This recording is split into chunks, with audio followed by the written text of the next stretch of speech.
जय जय सीताराम, जय जय सीताराम। बहनों भाइयों, मैं अनिल भारद्वाज, यूट्यूब चैनल में आपका हार्दिक स्वागत है, हार्दिक अभिनंदन।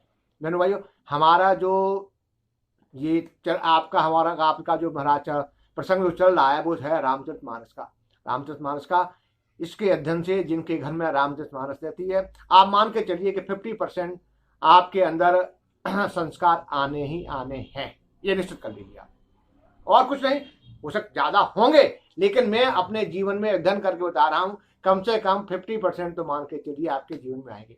अच्छा, पिछली बार हमने ये अच्छा सत्संग है ये मैं आपने जो मैंने स्टार्ट किया है, जो मैंने शुरुआत की है इसकी, ये उत्तरकांड के गणों जी, प्रातस्मरण जी और काकभूषण जी का इसमें सत्संग है। सत्संग का मतलब है संतों का संग, संतों का सानंद, संतों का सहचर्य, संतों के साथ सहवास, संतों के साथ उठना बैठना, उनके आचरण को देखना, उनके आचरण को करना, यही, और वो अपने जीवन में उतारना, यही तो सत्संग है। अब तो ये जो हम देखने जाते हैं, सुनते हैं, ये प्रवचन है, प्रभु की आराधना है, प्रभु, ये भी ठीक है, मैं इसको बुरा नहीं मान रहा हूं मैं, लेकिन हम इनको सत्संग का मतलब है कि संतों का सानिध्य, संतों के संग में रहना, यही सबसे बड़ा सत्संग होता है। इसमें हमारे यहाँ बाबा तुलसीदास में यहाँ पर 4 हैं सत्संग करने वाले। पहले स्वयं प्रातस्मरणी बाबा तुलसीदास जी और हम सब बैठे जो उनको पढ़ने वाले हैं। दूसरे हैं, दूसरा सत्संग जो स्टार्ट होता है वो होता है भारद्वाजी ऋषि मुनि और याज्ञवल्क्य जी। और तीसरा है जगतपिता परमेश्वर और माता जी का। जब वो कहती हैं, जब बैठती हैं तो उनके बाद हम बताइए कैसे इसका कल्याण होगा, सबका कल्याण होगा। और चौथा सिद्धांत मैं आपके सामने प्रस्तुत कर रहा हूं, ये काकभूषण जी और कर्ण जी का है। अच्छा, जो हाँ मैं काफी पढ़ूंगा इसको, मैं अपने देखा है मैंने इसको, आप पूरा ही मतलब रामचरितमानस का पूरा ही मैं पढ़ूंगा आपके सामने, और उनके धीरे धीरे भावार्थ जो मेरे को आते हैं। अब ये कहें सा सब कुछ बताइए, वो मेरे पहुंच से भी बाहर हो सकती है, मैं नहीं बता पाऊंगा, लेकिन हाँ कोशिश करूंगा कि आप तक मैं अपनी बात रखूं। और आप जब पढ़ेंगे इसको कैसे पढ़ेंगे वो मैं आपको बताऊंगा। तो ये जो पहली बार होता चौपाई थी, और ये दूसरा जो चौपाई में वो दोहे का शुरू किया था।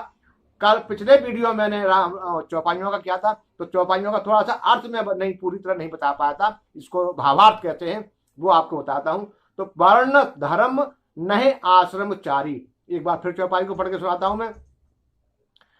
वर्ण धर्म नहीं आश्रम चारी, श्रुत विरोध रत सब नर नारी, दुज श्रुत भेचक भूप प्रशासन, को नहीं मान निगम अनुशासन।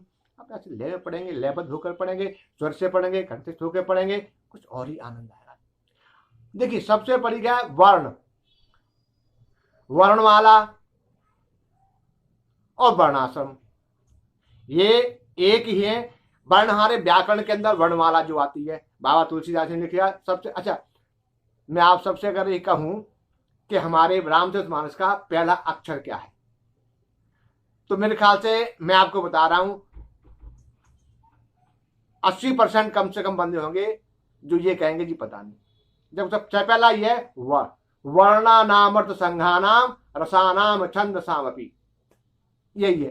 तो ये उन्होंने वह जो अक्षर हैं, शब्द हैं, जो उनकी रचयिता हैं गणेश भगवान जी, सब उनको स्तुति कर रहे हैं, तो पढ़। लेकिन यहां पर जो है वर्ण धर्म से दिया हुआ है। वर्ण हमारे यहां कौन से वर्ण होते थे? वर्ण जो होते थे ब्राह्मण, क्षत्रिय, शूद्र, 4, ब्राह्मण, क्षत्रिय, वैश्य और शूद्र। अच्छा, ये हमको सबसे बड़ा कठिन तो ये हो गया, अब जो शूद्र में जो गिनती होने लगी है ना, वो कहते हैं हम पागल बना रहे हैं, ब्राह्मणों सत्यानाश कर दिया देश का।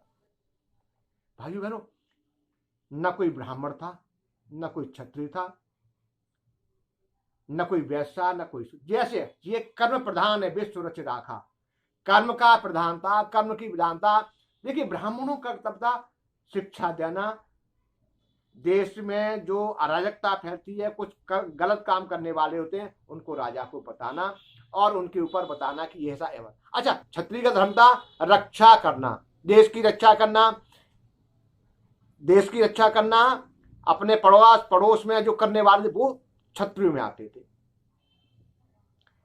दो हमारे जो वैश्य थे वो प्रजा पालन, मतलब आप गांव का, दूध का, सबका भरण पोषण करने वाले जो होते थे वो, और जो काम नहीं कर पाते थे उनको डाल देते थे, भाई तुम ये काम नहीं कर पाते। इसमें ब्राह्मण और क्षत्रिय कहां से आ गया साहब जी? आप कर्म जैसे आप करेंगे वैसे तो होंगे। तो आप कलयुग में क्या है कि न वर्ण धर्म रहे न आश्रम। अच्छा, आश्रम व्यवस्था हमारी इतनी बढ़िया थी 25 साल तक। अच्छा, ये तो 500-600 साल पहले हमारी ये जो वर्ण व्यवस्था, आश्रम व्यवस्था खत्म हुई है। सही बता रहा हूं मैं आपको।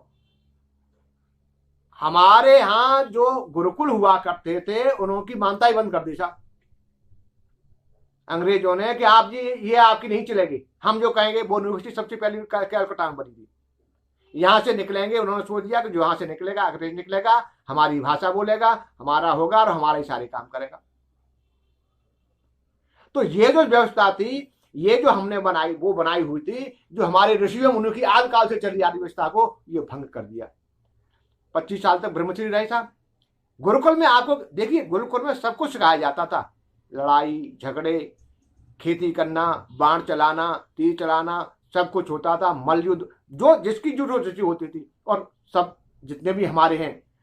यहां तक है कि हमारा लोहा उस जमाने में सबसे प्रसिद्ध था। कहां से आता था लोहा बताइए? मतलब आयरन जो आता था कहां से आता था?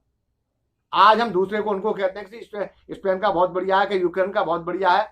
हमारे यहाँ का लोहा का मतलब ये लोहा मानते थे सभी, कितना बढ़िया लोहा हमारे कहां से आ गया? तो ये भ्रष्ट कर दिए गए सब। तो इसलिए न तो रहे वर्ण, जो वर्ण व्यवस्था थी हमारी वो भंग हो गई। आश्रम व्यवस्था थी, ये बता दिया, आश्रम व्यवस्था बिल्कुल भंग गई। और जो हमाम जो रह गए हैं ना, जो हमारे वेदों में लिखा है। अच्छा, एक बात बताऊं मैं आप, हमारे यहां जो लिखा हुआ है ना, उसको कितने बंदे मानते हैं?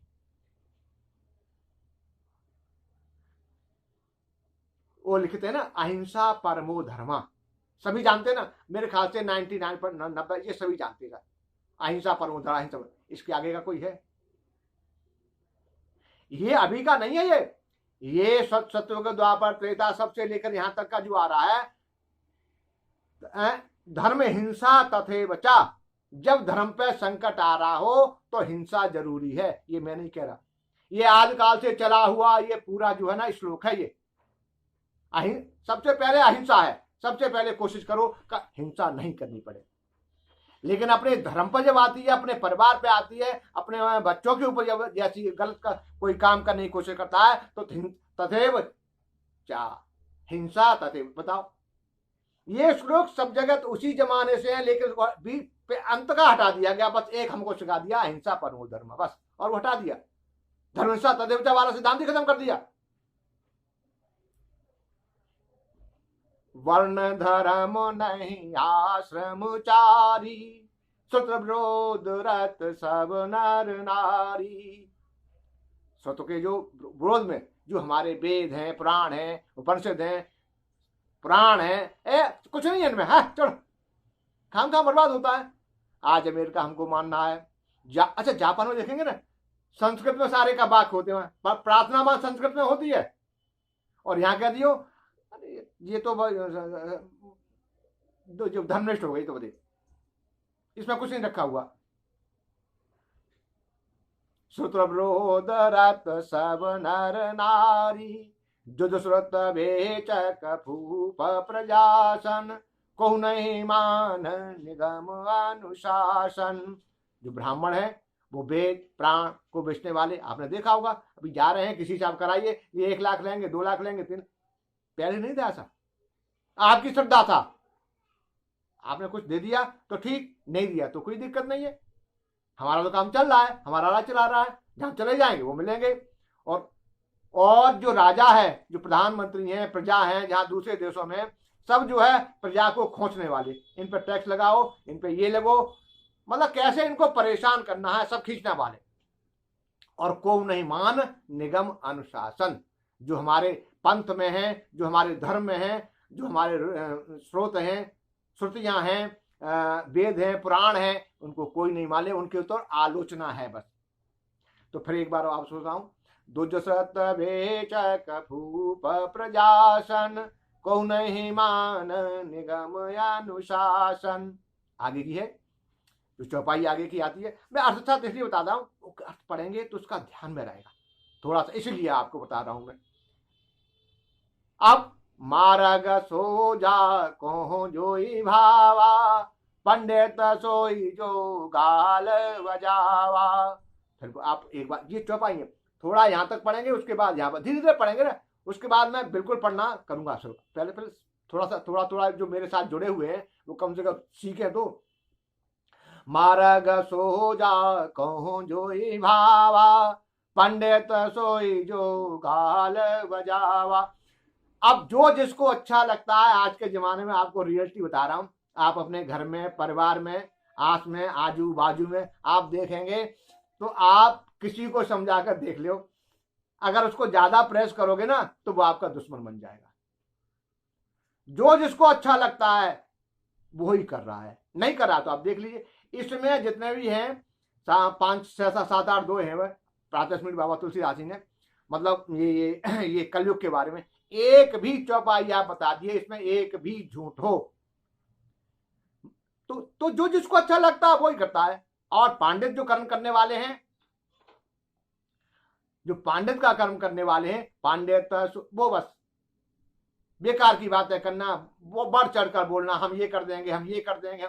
तो ये कहते हैं पंडित सोई जो गाल बजावा। गाल बजाना मतलब बार उसी बात को रिपीट करना और आपको बार बार उसको ये कहना कि हम तो बहुत ज्यादा, मतलब जो देखिए बोलना ठीक है, लेकिन ज्यादा ही बोलना मतलब हमको अपने को पांडित सिद्ध करना होता है कि हम इसमें, पांडित का मतलब क्या है, किसी भाषा में, किसी वेद में, किसी शास्त्र में, किसी मतलब अर्थशास्त्र में या हिंदी में हम इसके पांडित हैं, ऐसे मतलब इनको पंडित कहते हैं। जो किस चीज का जो पांडित है, अपने को मान लो हिंदी का इसने पांडित बन दिया, जिसको कहते हैं जी हमने वो डिग्री कर रखी है इसमें। इसमें तो पांडित का जो काम, वो पांडित का उसी में पांडित हो गए, इसमें हम प्रांगण हो गए, हम इसमें सब कुछ जान गए हम। तो वो इतनी डींगे मारते हैं जिसकी कोई सीमा से भी पार चली जाती है। दूसरा इसका है मिथ्यारंभ दहम्ब रत जोही, ताकहु संत कहे सब कोई। मिथ्यारंभ दहम्ब रत जोही, ताकहु संत कहे सब कोई। अब भाई आडंबर बना बनू के बड़े बड़े तिलक लगा लिए, बड़े बड़े मां नाखून लगा लिए, बड़ी बड़ी भुजाएं, बड़ी बड़ी केस अपने बढ़ा लिए, बस आडंबर, बहुत ज्यादा आडंबर बनाकर और घमंड इतना कि मैं तेरा ये कर दूंगा, मेरे पास आ जा तो तेरे सारे कष्ट हर लूंगा, पहले अपने ही कष्ट हर लो। लेकिन हाँ, ईश्वर की आराधना, ईश्वर की भक्ति, ये सारे कष्ट अपने आप आपको करने की जरूरत नहीं है। जैसे छोटा बच्चा होता है ना, मां देखती है कि मेरे बेटे को अब क्या परेशानी, वो अपने आप करती है। बाप देखता है कि भैया जा रहा है, अरे नाली तुरंत उठाता है कि नहीं उठाता है।